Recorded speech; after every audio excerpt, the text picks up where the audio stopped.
As Nigeria joins the world to mark World Food Day, many Nigerians are struggling to access basic food amid soaring inflation. According to recent reports, the rising cost of living is pushing more families into hunger. Food prices are skyrocketing beyond reach, and experts warn that unless immediate measures are taken, the situation could get worse. With inflation driving up the cost of basic food items, how are families coping? What measures are in place to address these challenges? Is the government doing enough to ensure food security? To discuss this, let's bring in Mr. Ibrahim. He's the national president of the All Farmers Association of Nigeria. Great to have you, sir. I'm happy to be here. Right. So we're commemorating or celebrating the World Food Day.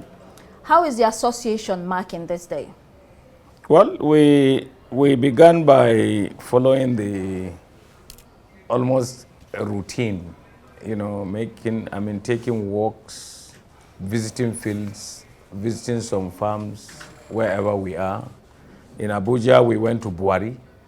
Then we joined the minister at a press conference. We did a press conference for the World Food Day where the FAO representatives and directors of the ministry briefed journalists. I believe I saw somebody from Arise there. We told you all the things that the ministry is doing and what the farmers are doing and what we are grappling with to make sure that everybody gets food in Nigeria. Right. We enumerated the challenges, the various challenges that inhibit the production. Yeah, so Nigeria is considered one of 18 countries that is experiencing high number of people who are enduring starvation at the moment.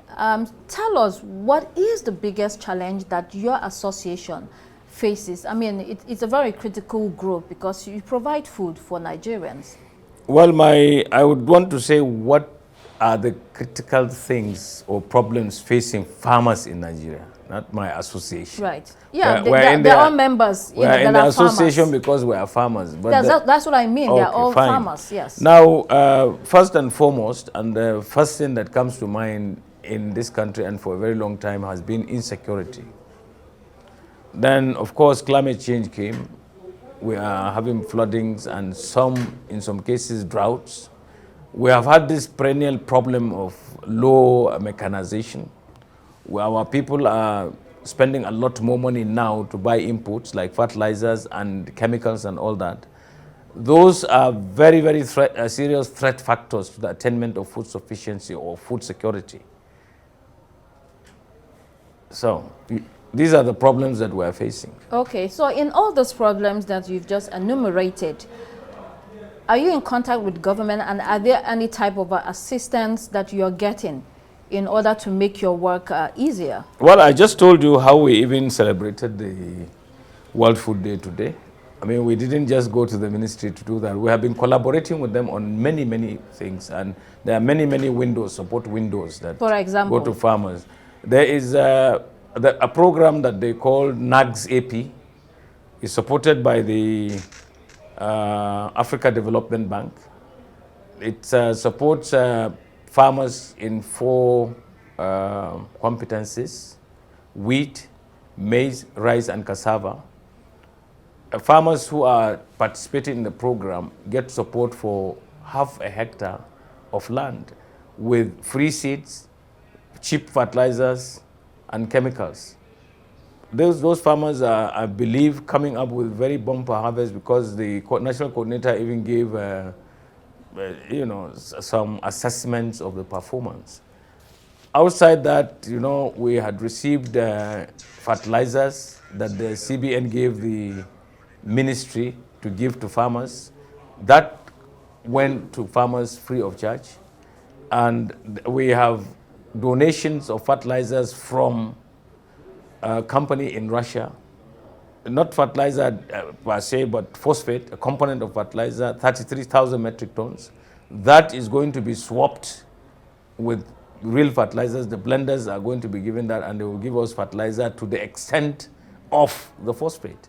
And there are many, many other windows, in so many projects, so many in the project unit, And then some donor organizations come to help, and we are there. We are happy with that. But it's like a drop in the ocean because Yes. we are 40 million families or households involved in agriculture in Nigeria. Yeah, so I was going to ask how many members belong to your association? 40 million, I told Okay, you. it's a 40 million. Okay, Yeah. just your own association. But it's not just our own. Our association is the umbrella. Well, okay. Everybody who does agriculture, by whatever name called, Right. is under a fund. That's why we are 40 million. Oh, okay.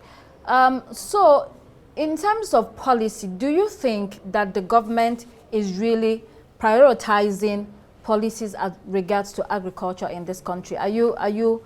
Well, if you, that is very narrow. If I just say that they are prioritizing policies as they affect agriculture. No, there are agricultural policies that are being implemented properly to help attain food security. If that is what your question is, yes, I will say yes. But the implementation of those policies are really the bane of productivity in this country. So the windows that we have, we participated in APP, the Agriculture Promotion Policy that came from 2015. Then there is also the other one that is just being rolled out. The latest one, they call it NATIP. It is looking at the agribusiness and transformation of agriculture and all that. The fine points of ATA from the previous administration are also incorporated in APP and NATIP. And all these are going to help the farmers, if they're implemented properly, to really scale their productivity so that we would not be in this problem. But this problem is exacerbated by the purchasing power of the Naira.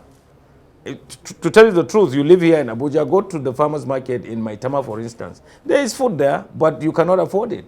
And what you cannot afford is as good as not there. And that is what is happening all over the country. But the food system, the global food system, is challenged. If you remember, in 2021, the UN Secretary General convened a food systems conference. And we have just come from Kigali in Rwanda. We just did the Africa Food Systems Forum 2024. Every country in Africa is complaining about the same thing that we are complaining. But we are working, it's work in progress. We have allowed, without carrying placards, the government to open a window of importation without tariff, which ordinarily we would complain about because it is a challenge to our productivity or production. But because it's necessary, we said it could come.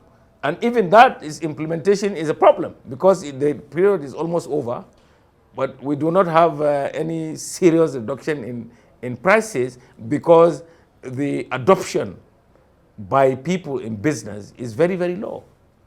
So one of the problems that we face is conflict that has sacked many farming communities, particularly in the northern part of the country. Do you have members that have suffered this fate? So many. In fact, once a farmer is displaced from their place of land, he is our member. So we feel it every day. And I come from a very serious area suffering from this. I am from the southernmost part of Katsina State on the border of Zamfara State. My own farmland, for instance, I haven't visited it in more than 6 years. Ooh. Because there are problems there. Oh, so we know, and this is number one threat factor for the attainment of food security. Other factors that have just reared their heads now are flooding and drought because of climate change.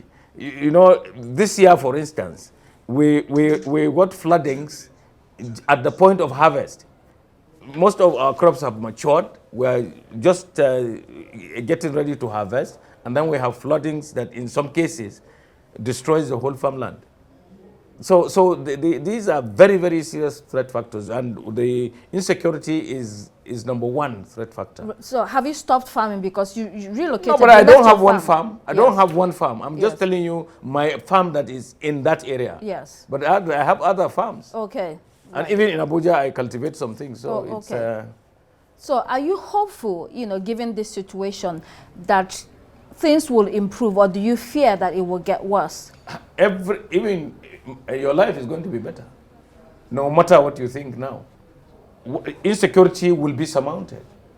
Floodings will not be there anymore if we work very hard, because there are countries that are 30% below sea level. They don't have floodings because professionals have worked to make sure that there is no flooding. Take the case of the Netherlands. 30% of that place is under the sea, below the sea level, but they don't have floodings because they have mastered the art of preventing floodings. We should simply borrow a leaf from them, employ professionals to come and do some work here. But you are looking at a global phenomenon. You have seen floodings in the United States, you have seen floodings in Europe, you have seen fires, you have seen because of climate change.